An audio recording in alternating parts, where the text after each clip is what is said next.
नमस्कार, आप देख रहे हैं संविदा कर्मियों का लोकप्रिय चैनल भारत का सच और मैं हूं आपका दोस्त विनोद। आज एक बार फिर विधान मंडल बड़ा ही हंगामेदार रहा। आज सदन में विपक्ष के सभी विधायक रेल में आकर खड़े थे। उन्होंने नीतीश कुमार हाय हाय, वर्तमान सरकार हाय हाय के नारे बड़ी पुरजोर तरीके से लगाते रहे। काफी मशक्कत के बाद सदन की कार्यवाही चली, परंतु इस हंगामे को देखकर सीएम नीतीश कुमार एक बार फिर सदन में ही आग बबूला हो गए। उन्होंने विपक्ष को बड़ी खरी खोटी सुनाई, उनके पुराने कार्यों एवं अपनी कार्यों को विस्तार से बताया, जिसे आप वीडियो में लाइव देख पाएंगे। वीडियो पसंद आए तो वीडियो को लाइक, शेयर और चैनल को सब्सक्राइब जरूर कर लीजिए। इस चैनल पर संविदा कर्मी, आउटसोर्स कर्मी से जुड़ी खबरें आपको निरंतर मिलती रहेगी। अरे सही बोलिए, कांग्रेसी है, आप बोलिए सही। कोई बतवा माने थे, एक कल बड़ा भारी आंदोलन कर रहे थे। आज जब हम तो 10 से आंदोलन कर रहे थे जी, बिहार को विशेष राज्य का दर्जा मिले, आपका पटिया नहीं किया, ये दोनों एक साथ थे। अब आजकल बोल रहे हैं कैसे ही काहे बोलते हैं। एक मिनट सुनिए, माननीय मुख्यमंत्री जी कुछ कह रहे हैं, सुनिए सुनिए।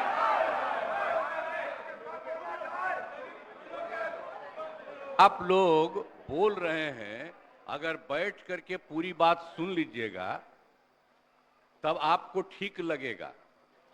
आइए जो सुनिए, सुनिए किया कौन? अरे हम तो सबको बुलाए हैं, मेरी इच्छा थी ना, सारे पार्टियों को।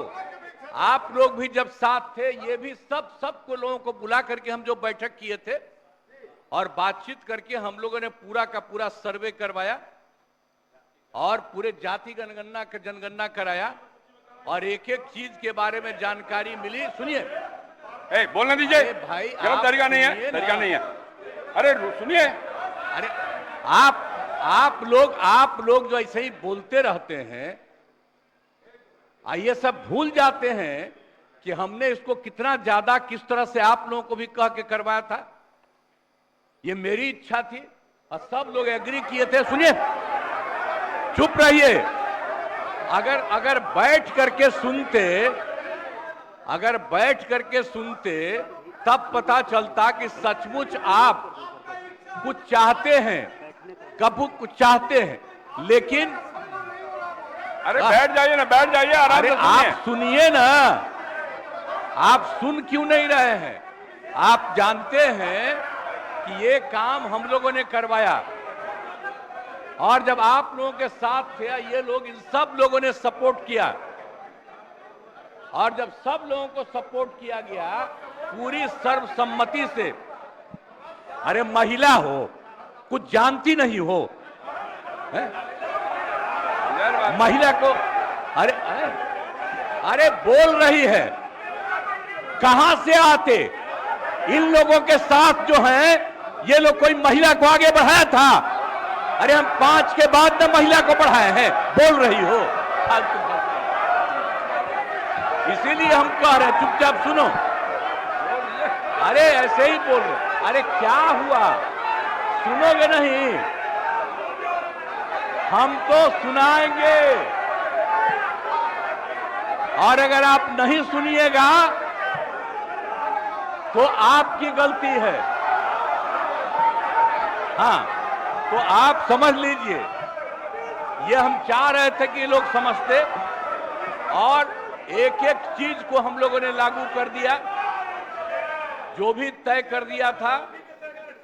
पिछड़ों का जितना ज्यादा जो आया, तो इसलिए जो भी होता था 50%, उसमें पिछड़ा, अति पिछड़ा, दलित, महादलित, और ये सब की संख्या जो बढ़ी, तो हम लोगों ने 50% की जगह 75% किया और 10% केंद्र सरकार ने अपर कास्ट के लिए किया था।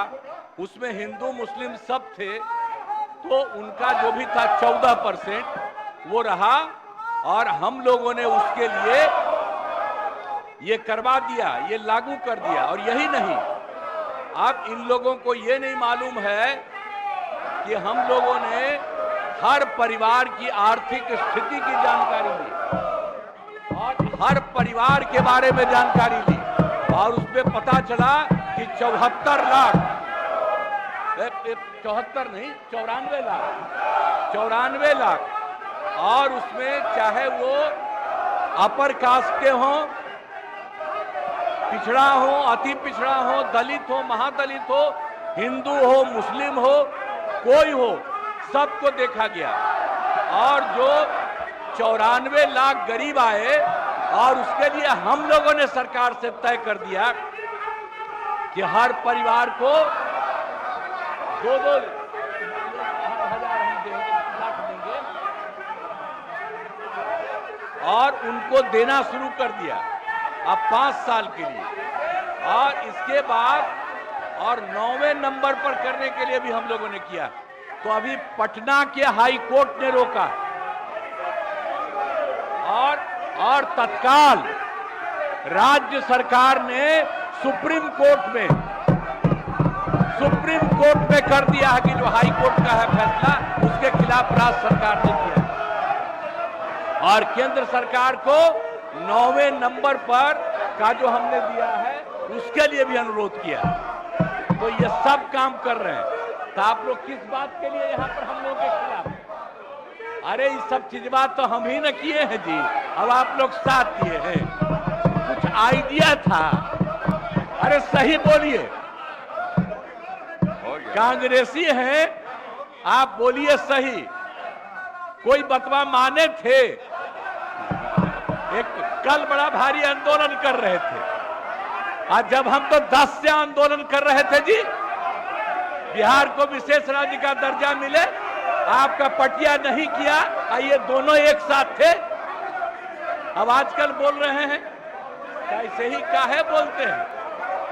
और हम लोगों ने केंद्र को जो कह दिया तो केंद्र ने विशेष राज्य के दर्जा के अलावे कई तरह से करना शुरू किया लोगों को और आप देख रहे हैं कि अतिरिक्त रूप से मदद दे रहा और जो कुछ भी हम लोगों ने जिसके लिए कहा है उसके लिए भी वो कहेंगे। तो कल जो हंगामा कर रहे थे उसका जवाब और आज जो कर रहे हैं कोई मतलब नहीं। पूरा का पूरा हम लोगों को भी इसके लिए सुप्रीम कोर्ट में गए हैं कि ये ठीक नहीं है और केंद्र को भी हम लोगों ने दे दिया है पहले से कि 9वां सूची में इसको शामिल करिए। इसलिए बैठिए आराम से, आपको बता दिए कि हम लोग खुद लगे हुए हैं, हम लोग लगे हुए हैं। आई लोग बोल रहे हैं जैसे आप ही लगे हैं, झूठे काहे के लिए लगे हुए हैं। चलिए जाइए अपने स्थान पे। अब माननीय मुख्यमंत्री जी ने साफ साफ सारी बातें बता दी है, अब मुद्दा ही नहीं है, इसलिए अपने स्थान पे जाइए और प्रश्नोत्तर काल चलने दीजिए। आपके मेंबर का कैसे बोलेंगे यार, नहीं हो सकता। बैठाइए, मैं अवसर दूंगा, आप बैठाइए, मैं सबको अवसर दूंगा, लेकिन अपने लोगों को बैठाइए आप। महोदय, वस्तुस्थिति यह है कि प्रश्न 2 पदों से संबंधित है। खनुआ से डकरामा पथ, इस पथ की लंबाई 1.30 किलोमीटर है, जिसका निर्माण शीर्ष MMJSY अंतर्गत डकरामा से NH 77 के नाम से की गई थी, जो 5 वर्षीय अनुरक्षण अवधि से बाहर है। दूसरा है भवानीपुर मोड़ से डीजीपुर से एकमा होते हुए मटिहानी से हरपुर पथ। इस पथ की लंबाई 5.78 किलोमीटर है, जिसका निर्माण शीर्ष PMGSY अंतर्गत आदमपुर निस्वी भवानीपुर हरपुर नाम से की गई थी, जो 5 वर्षीय अनुरक्षण अवधि से बाहर है।